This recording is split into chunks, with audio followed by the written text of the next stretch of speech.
ध्रुव जी को कुबेर का वरदान और विष्णु लोक की प्राप्ति। श्री मैत्रेय जी कहते हैं, विदुर जी, ध्रुव का क्रोध शांत हो गया है और वे यक्षों के वध से निवृत्त हो गए हैं। यह जानकर भगवान कुबेर वहां आए। उस समय यक्ष, चारण और किन्नर लोग उनकी स्तुति कर रहे थे। उन्हें देखते ही ध्रुव जी हाथ जोड़कर खड़े हो गए। तब कुबेर ने कहा, श्री कुबेर जी बोले, शुद्ध हृदय क्षत्रिय कुमार, तुमने अपने दादा के उपदेश से ऐसा दुस्तयज वैर त्याग दिया, इससे मैं तुम पर बहुत प्रसन्न हूँ।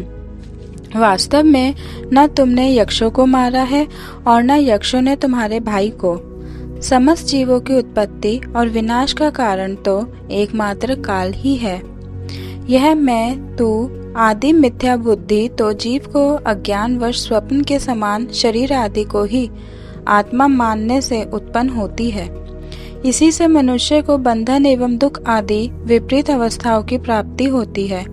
ध्रुव, अब तुम जाओ, भगवान तुम्हारा मंगल करें। तुम संसार पाश से मुक्त होने के लिए सब जीवों में समदृष्टि रखकर सर्वभूत आत्मा भगवान श्री हरि का भजन करो। वे संसार पाश का छेदन करने वाले हैं तथा संसार की उत्पत्ति आदि के लिए अपनी त्रिगुणात्मिका माया शक्ति से युक्त होकर भी वास्तव में उससे रहित हैं। उनके चरण कमल ही सबके लिए भजन करने योग्य हैं। प्रियवर, हमने सुना है तुम सर्वदा भगवान कमल नाभ के चरण कमलों के समीप रहने वाले हो, इसलिए तुम अवश्य ही वर पाने योग्य हो।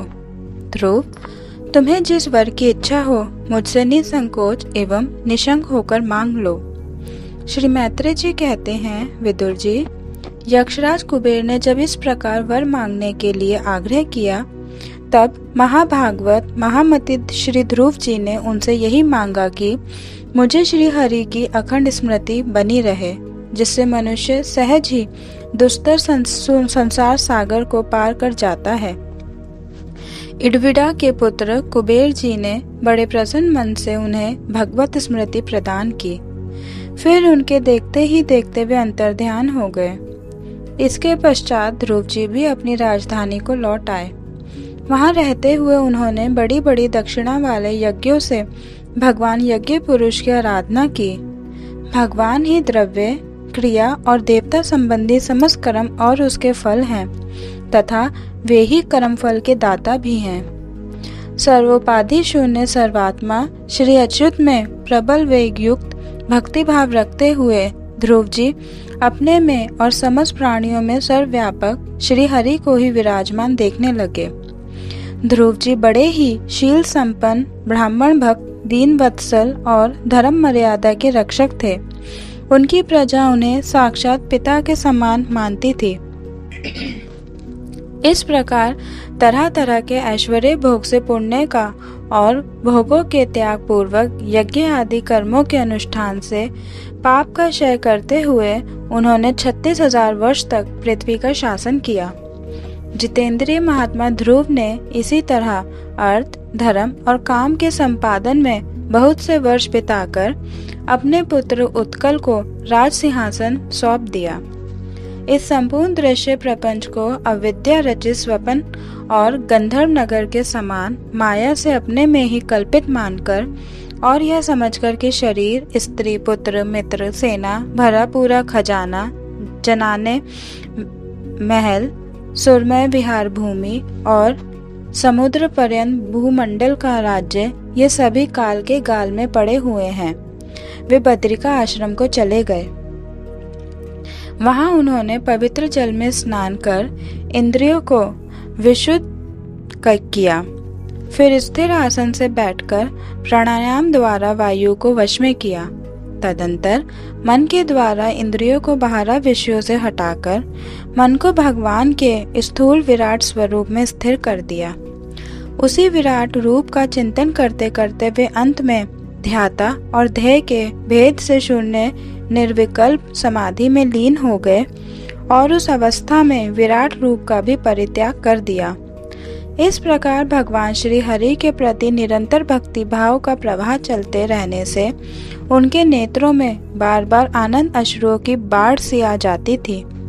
इससे उनका हृदय द्रवीभूत हो गया और शरीर में रोमांच हो आया। फिर देह अभिमान गलित हो जाने से उन्हें मैं ध्रुव हूँ इसकी स्मृति भी न रही। इसी समय ध्रुव जी ने आकाश से एक बड़ा ही सुंदर विमान उतरते देखा।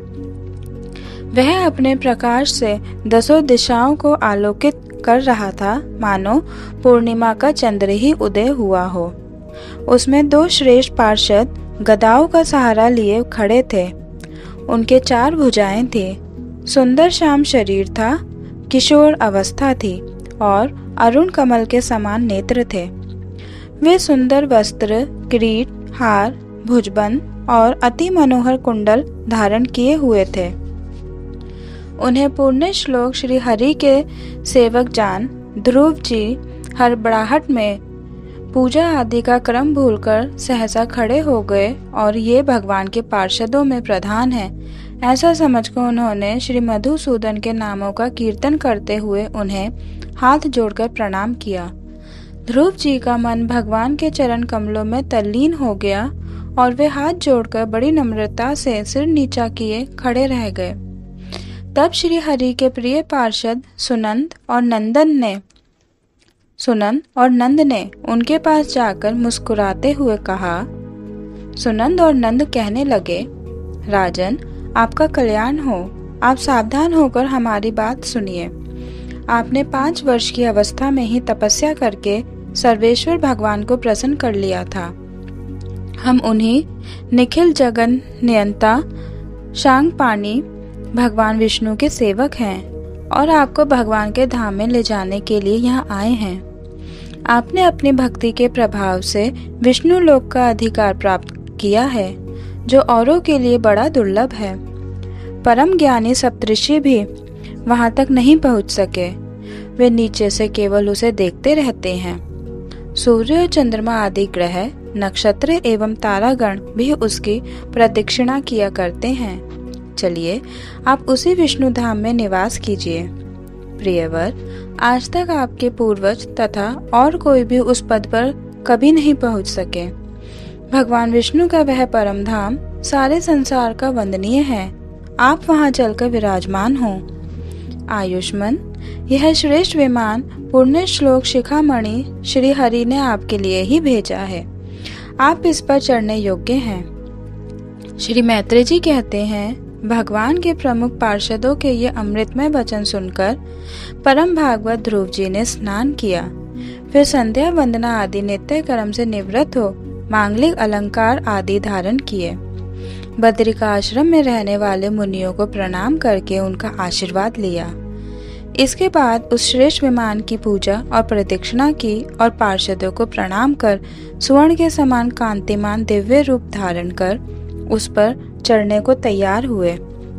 इतने में ही ध्रुव जी ने देखा कि काल मूर्तिमान होकर उनके सामने खड़ा है। तब वे मृत्यु के सिर पर पैर रखकर उस समय अद्भुत विमान पर चढ़ गए। उस समय आकाश में दुंदुभी, मृदंग और ढोल आदि बाजे बजने लगे। श्रेष्ठ गंधर्व गान करने लगे और फूलों की वर्षा होने लगी। विमान पर बैठकर ध्रुव जी जो ही भगवान के धाम को जाने के लिए तैयार हुए, त्यों ही उन्हें अपनी माता सुनीति का स्मरण हो आया। वे सोचने लगे, क्या मैं बेचारी माता को छोड़कर अकेला ही दुर्लभ वैकुंठ धाम को जाऊंगा? नंद और सुनंद ने ध्रुव के हृदय की बात जानकर उन्हें दिखलाया कि देवी सुनीति आगे आगे दूसरे विमान पर जा रही हैं। उन्होंने क्रमशः सूर्य आदि सभी ग्रह देखे। मार्ग में जहां तहां विमानों पर बैठे हुए देवता उनकी प्रशंसा करते हुए फूलों की वर्षा करते जाते थे। उस दिव्य विमान पर बैठकर ध्रुव जी त्रिलोकी को पार कर सप्तऋषि मंडल से भी ऊपर भगवान विष्णु के नित्य धाम में पहुँचे। इस प्रकार उन्होंने अविचल गति प्राप्त की। यह दिव्य धाम अपने ही प्रकाश से प्रकाशित है। इसी के प्रकाश से तीनों लोग प्रकाशित हैं। इसमें जीवों पर निर्दयता करने वाले पुरुष नहीं जा सकते। यहाँ तो उन्हीं की पहुँच होती है जो दिन रात प्राणियों के कल्याण के लिए शुभ कर्म ही करते रहते हैं, जो शांत, समदर्शी, शुद्ध और सब प्राणियों को प्रसन्न रखने वाले हैं तथा भगवत भक्तों को ही अपना एकमात्र सच्चा सुहृद मानते हैं। ऐसे लोग सुगमता से ही इस भगवत धाम को प्राप्त कर लेते हैं। इस प्रकार उत्तानपाद के पुत्र भगवत परायण श्री ध्रुव जी तीनों लोकों के ऊपर उसकी निर्मल चूड़ामणि के समान विराजमान हुए। कुरुनंदन, जिस प्रकार दाएं चलाने के समय खंबे के चारों ओर बैल घूमते हैं, उसी प्रकार यह गंभीर वेग वाला ज्योतिष चक्र उस अविनाशी लोक के आश्रय ही निरंतर घूमता रहता है। उसकी महिमा देखकर देवर्षि नारद ने प्रचेताओं की यज्ञशाला में वीणा बजाकर ये 3 श्लोक गाए थे। नारद जी ने कहा था, इसमें संदेह नहीं, पति प्रायणा सुनीति के पुत्र ध्रुव ने तपस्या द्वारा अद्भुत शक्ति संचित करके जो गति पाई है, उसे भगवत धर्मों की आलोचना करके वेदवादी मुनिगण भी नहीं पा सकते, फिर राजाओं की तो बात ही क्या है। अहो, वे 5 वर्ष की अवस्था में ही सौतेली माता के वाग बाणों से मर्माहत होकर दुखी हृदय से वन में चले गए और मेरे उपदेश के अनुसार आचरण करके ही उन अजय प्रभु को जीत लिया, जो केवल अपने भक्तों के गुणों से ही वश में होते हैं। ध्रुव जी ने तो 5-6 वर्ष की अवस्था में कुछ दिनों की तपस्या से ही भगवान को प्रसन्न करके उनका परम पद प्राप्त कर लिया, किंतु उनके अधिकृत किए हुए इस पद को भूमंडल में कोई दूसरा क्षत्रिय कहाँ वर्षों तक तपस्या करके भी पा सकता है।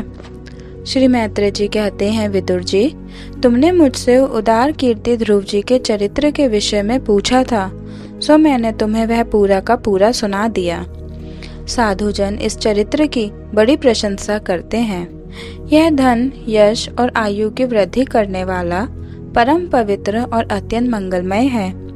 इससे स्वर्ग और अविनाशी पद भी प्राप्त हो सकता है। यह देवत्व की प्राप्ति कराने वाला, बड़ा ही प्रशंसनीय और समस्त पापों का नाश करने वाला है। भगवत भक्त ध्रुव के इस पवित्र चरित्र को जो श्रद्धा पूर्वक बार बार सुनते हैं, उन्हें भगवान की भक्ति प्राप्त होती है, जिससे उनके सभी दुखों का नाश हो जाता है। इसे श्रवण करने वाले को शील आदि गुणों की प्राप्ति होती है। जो महत्व चाहते हैं, उन्हें महत्व की प्राप्ति कराने वाला स्थान मिलता है। जो तेज चाहते हैं, उन्हें तेज प्राप्त होता है और मनस्वियों का मान बढ़ता है। पवित्र कीर्ति ध्रुव जी के इस महान चरित्र का प्रातः और सायंकाल ब्राह्मण आदि द्विज जातियों के समाज में एकाग्र चित्त से कीर्तन करना चाहिए। भगवान के परम पवित्र चरणों की शरण में रहने वाला जो पुरुष इसे निष्काम भाव से पूर्णिमा, अमावस्या, द्वादशी, श्रवण नक्षत्र, तिथिक्षय, व्यतिपात, संक्रांति अथवा रविवार के दिन श्रद्धालु पुरुषों को सुनाता है, वह स्वयं अपने आत्मा में ही संतुष्ट रहने लगता है और सिद्ध हो जाता है। यह साक्षात भगवत विषयक अमृतमय ज्ञान है। जो लोग भगवान मार्ग के मर्म से अनभिज्ञ हैं, उन्हें जो कोई इसे प्रदान करता है, उस 3 वत्सर कृपालु पुरुष पर देवता अनुग्रह करते हैं। ध्रुव जी के कर्म सर्वत्र प्रसिद्ध और परम पवित्र हैं। वे अपनी बाल्यावस्था में ही माता के घर और खिलौनों का मोह छोड़कर श्री विष्णु भगवान की शरण में चले गए थे। कुरुनंदन, उनका यह पवित्र चरित्र मैंने तुम्हें सुना दिया। अथ 13वां अध्याय। ध्रुव वंश का वर्णन, राजा अंग का चरित्र। श्री सूत जी कहते हैं, शौनक जी, श्री मैत्रेय मुनि के मुख से ध्रुव जी के विष्णु पद पर आरूढ़ होने का वृत्तांत सुनकर विदुर जी के हृदय में भगवान विष्णु की भक्ति का उद्रेक हो आया और उन्होंने फिर मैत्रेय जी से प्रश्न करना आरंभ किया। विदुर जी ने पूछा, भगवत परायण मुने, ये प्रचेता कौन थे? किसके पुत्र थे? किसके वंश में प्रसिद्ध थे और इन्होंने कहाँ यज्ञ किया था? भगवान के दर्शन से कृतार्थ नारद जी परम भागवत हैं, ऐसा मैं मानता हूँ। उन्होंने 5 रात्र का निर्माण करके श्री हरि की पूजा पद्धति रूप क्रिया योग का उपदेश किया है। जिस समय प्रचेतागण स्वधर्म का आचरण करते हुए भगवान यज्ञेश्वर की आराधना कर रहे थे, उसी समय भक्त प्रवर नारद जी ने ध्रुव का गुणगान किया था। ब्राह्मण, उस स्थान पर उन्होंने भगवान की जिन जिन लीला कथाओं का वर्णन किया था, वे सब पूर्ण रूप से मुझे सुनाइए। मुझे उनके सुनने की बड़ी इच्छा है। श्री मैत्रेय जी ने कहा, विदुर जी, महाराज ध्रुव के वन चले जाने पर उनके पुत्र उत्कल ने अपने पिता के सार्वभौम वैभव और राज सिंहासन को अस्वीकार कर दिया। वह जन्म से ही शांतचित्त, आसक्ति शून्य और समदर्शी थे तथा संपूर्ण लोकों को अपनी आत्मा में और अपनी आत्मा को संपूर्ण लोकों में स्थित देखता था। उसके अंतःकरण का वासना रूप मल अखंड योग अग्नि से भस्म हो गया था। इसलिए वह अपनी आत्मा को विशुद्ध बौद्ध रस के साथ अभिन्न, आनंदमय और सर्वत्र व्याप्त देखता था। सब प्रकार के भेद से रहित प्रशांत ब्रह्म को ही वह अपना स्वरूप समझता था तथा अपनी आत्मा से भिन्न कुछ भी नहीं देखता था। वह अज्ञानियों को रास्ते आदि साधारण स्थानों में बिना लपट की आग के समान मूर्ख, अंधा, बहरा, पागल अथवा गूंगा सा प्रतीत होता था। वास्तव में ऐसा था नहीं। इसलिए कुल के बड़े बूढ़े तथा मंत्रियों ने उसे मूर्ख और पागल समझकर उसके छोटे भाई भ्रमी पुत्र वत्सर को राजा बनाया। वत्सर की प्रियसी भार्या स्ववीर्थी के गर्भ से पुष्पाण, तिग्मकेतु, ईश, उर्ज, वसु और जैन नामक 6 पुत्र हुए। पुष्पाण के प्रभा और दोषा नाम की 2 स्त्रियां थीं। उनमें से प्रभा के प्रातः, मध्याह्न दिन और सायं ये 3 पुत्र हुए। दोषा के प्रदोष, निशीत और व्युष्ट ये 3 पुत्र हुए। व्युष्ट ने अपनी भार्या पुष्करणी से सर्वतेजा नाम का पुत्र उत्पन्न किया। उसकी पत्नी आकुति से चक्षु नामक पुत्र हुआ। चाक्षुष मनवंतर में वही मनु हुआ।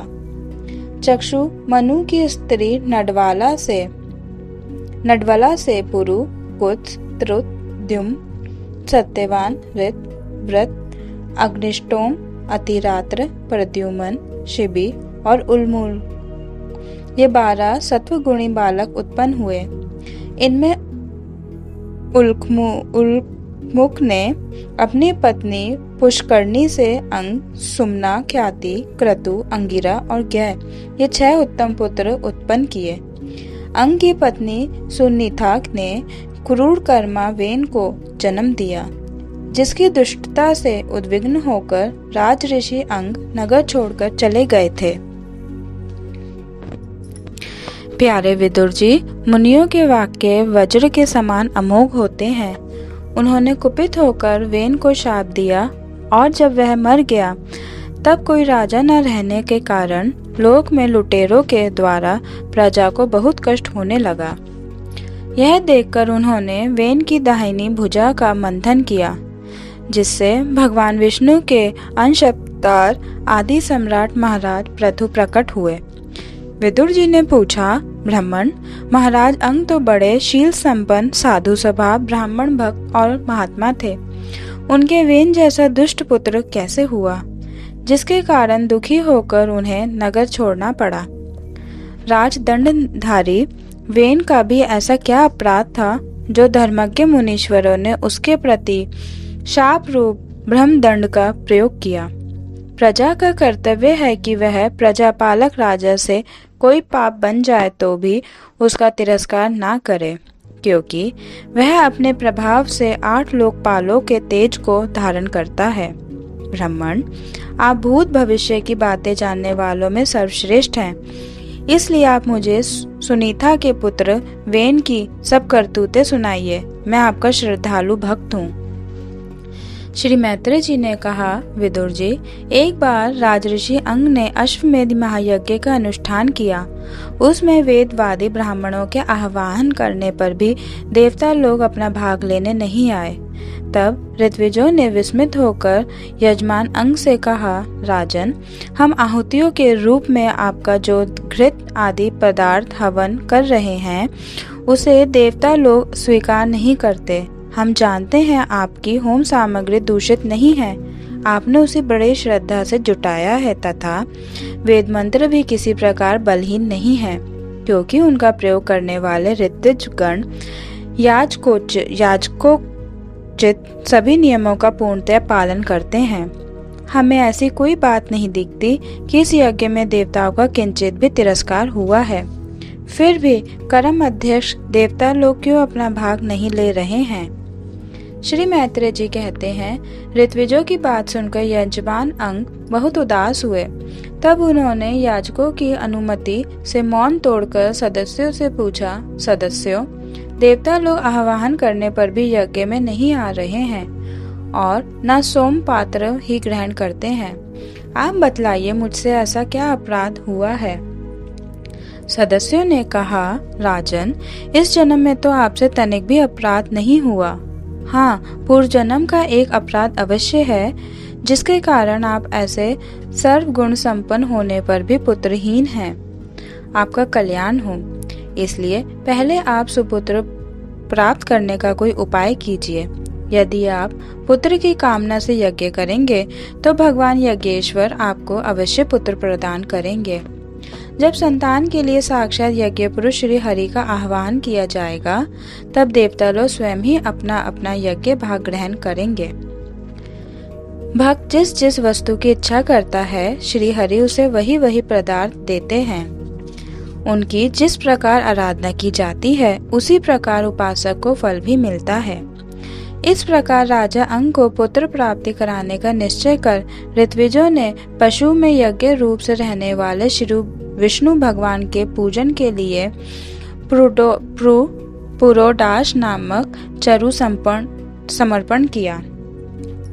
अग्नि में आहुति डालते ही अग्निकुंड से सोने के हार और शुभ वस्त्रों से विभूषित एक पुरुष प्रकट हुए। वे एक स्वर्ण पात्र में सिद्ध खीर लाए हुए थे। उदार बुद्धि राजा अंग ने याजकों की अनुमति से अपनी अंजलि में वह खीर ले ली और उसे स्वयं सूंघकर प्रसन्नता पूर्वक अपनी पत्नी को दे दिया। पुत्रहीना रानी ने वह पुत्र प्रदायिनी खीर खाकर अपने पति के सहवास से गर्भ धारण किया। उससे यथा समय उसके एक पुत्र हुआ।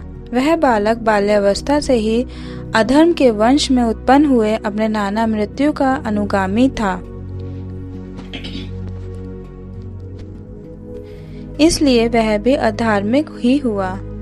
वह दुष्ट वेन धनुष बाण चढ़ाकर वन में जाता और व्याध के समान बेचारे भोले भाले हरिणों की हत्या करता।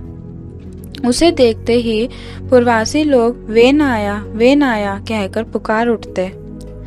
वह ऐसा क्रूर और निर्दयी था कि मैदान में खेलते हुए अपनी बराबरी के बालकों को पशुओं की भांति बलात् मार डालता।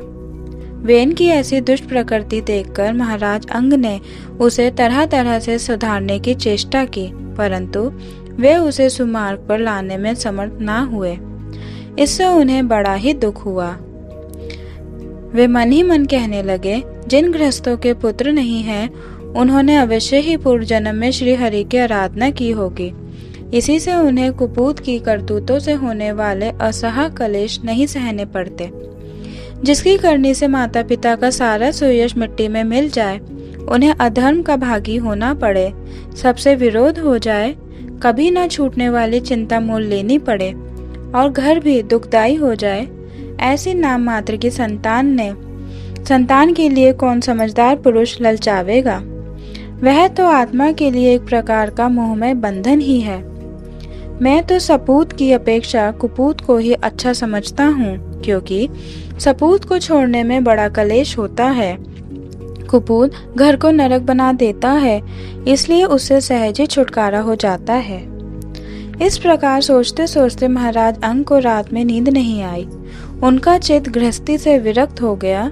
वे आधी रात के समय बिछोने से उठे। इस समय वेन की माता नींद में बेसुध पड़ी थी। राजा ने सबका मुंह छोड़ दिया और उसी समय, किसी को भी मालूम ना हो, इस प्रकार चुपचाप उस महान ऐश्वर्य से भरे राजमहल से निकलकर वन को चल दिए। महाराज विरक्त होकर घर से निकल गए हैं, यह जानकर सभी प्रजाजन, पुरोहित, मंत्री और सुहृदगण आदि अत्यंत शोकाकुल होकर पृथ्वी पर उनकी खोज करने लगे। ठीक वैसे ही जैसे योग का यथार्थ रहस्य न जानने वाले पुरुष अपने हृदय में छिपे हुए भगवान को बाहर खोजते हैं। जब उन्हें अपने स्वामी का कहीं पता ना लगा, तब वे निराश होकर नगर में लौट आए और वहां जो मुनिजन एकत्रित हुए थे, उन्हें यथावत प्रणाम करके उन्होंने आंखों में आंसू भरकर महाराजा के ना मिलने का वृतांत सुनाया।